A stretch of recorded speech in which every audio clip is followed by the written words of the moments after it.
Hi there, welcome back to the channel. Welcome to a new project, and this one is really simple but extremely useful. You can probably work out for yourself. This is a very small power supply board.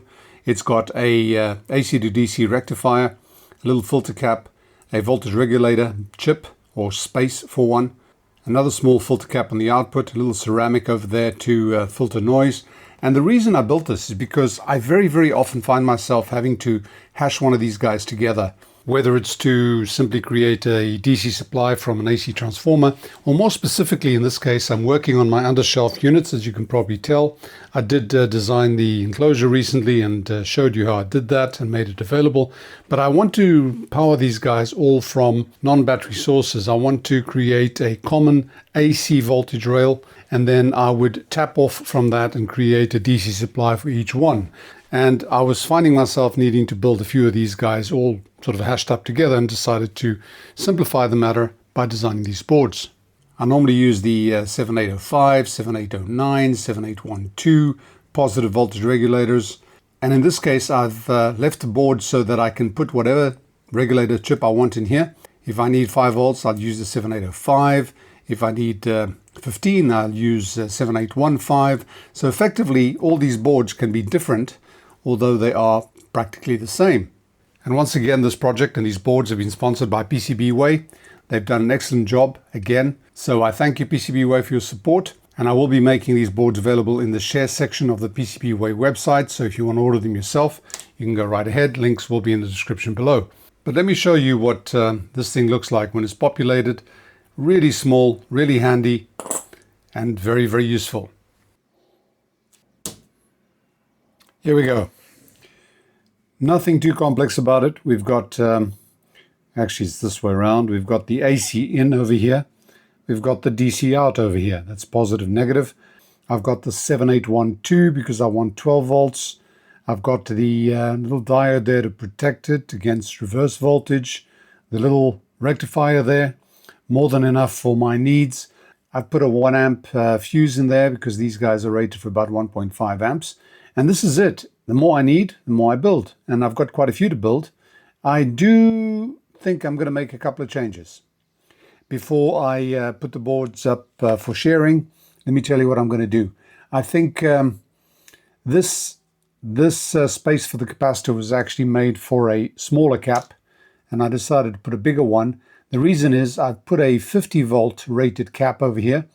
I've got a 50 volt rated cap over here, but this is the one I needed to adjust. This guy over here was 25, and the reason is these guys can handle up to 30 volts. And my thought is, regardless of what voltage regulator I use, I should be able to feed this to the max and make sure the capacitor is safe. So I want to make this space slightly bigger, and to do that I need to shift it somewhat because this fuse is sort of angled, and I don't like that. So that's what's going to happen. The other thing is, I noticed I forgot to put a ground plane on the bottom here. The idea is that the voltage regulator has got an exposed copper area over here, which is the ground, and the heatsink of the regulator is ground. So I wanted to bolt it to the ground to give it a bit more heat dissipation, and it would be useful if I have the same on the bottom end. For some reason, I forgot to put that there. So this will have a certain amount of dissipation capability, but you can always put another small heatsink bolted to that plate over there, or to the top here, whichever one you prefer, and that'll certainly make this thing work pretty well. These requirements of mine are all very low current, but I wanted to make this as flexible as possible. There's nothing really mysterious about this, but I will connect the transformer here and show you the result coming out. And here we are. Simple as that. Now, this transformer here, I really like these transformers. This type of transformer, it's encapsulated. It's dual separate output, independent outputs. This particular one is 2x15 volts, and it's 15 VA each, so it's about 1 amp per secondary.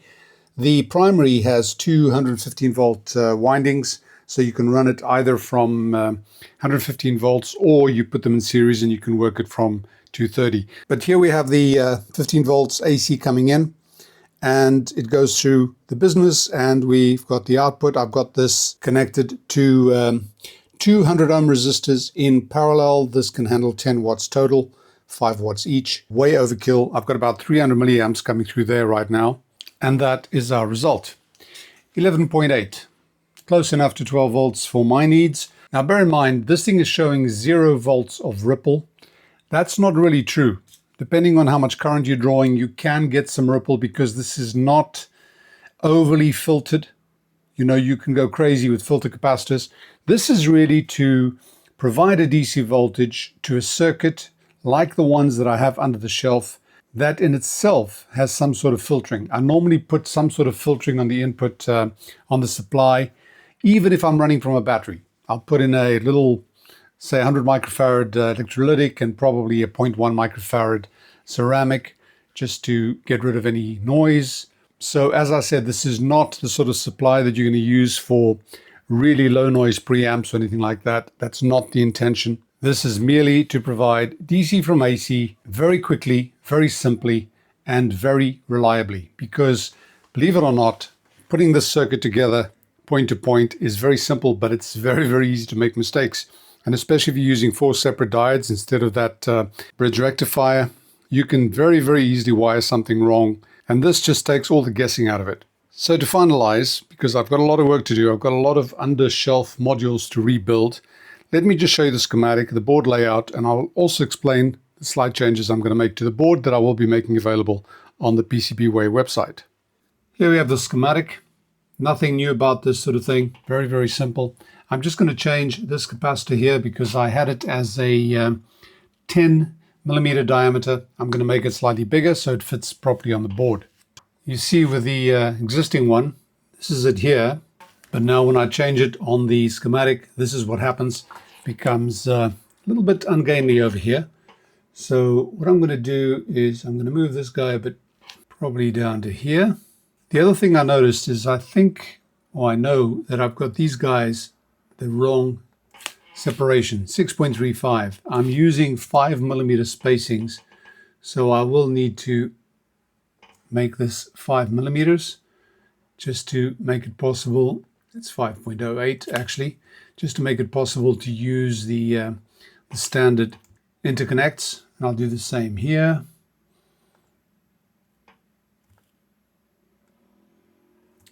Okay, so that's done. Let me just clean that up. That is done. I do need to do something about this over here. And I can't really move it too much.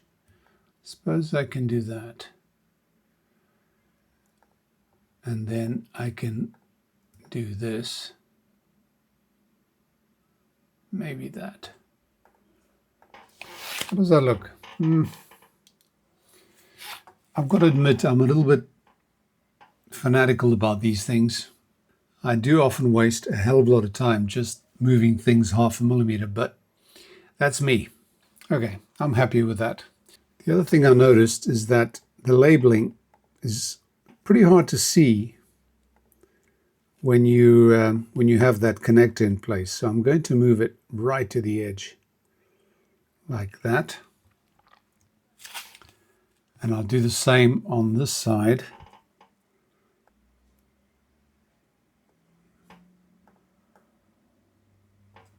That'll become more visible. This guy can go here. I think we're just about done. There is the question of the ground plane on the underside. Now, I was convinced that I had a ground plane on the underside, but it seems I don't. I do. Why did it not come through? That's strange. It didn't come through on the board, and I don't understand why. Anyway, I think those are about all the changes I need to make. Let's just see what this looks like. So here we are. Everything looks good. And I think now the copper is showing through there. Okay. I don't understand what I did. Maybe when I exported the board, created the Gerbers, I didn't have the ground plane selected. That could be it. Right, so I'll be creating new Gerbers, updated Gerbers, put this in the PCBWay share section. So if you want to download the Gerbers or if you want to order the boards, they will have been slightly altered, corrected, and hopefully you can get as much use from your boards as I'm sure that I'm going to get from mine. Well, simple as it is, I do hope you've enjoyed this video and this little project. And if you have, click like, share, subscribe, and all that jazz. And if you want to support the channel directly, please do so on Patreon and PayPal. Links are in the description below. So once again, thanks for watching. Bye for now. And most of all, stay sane.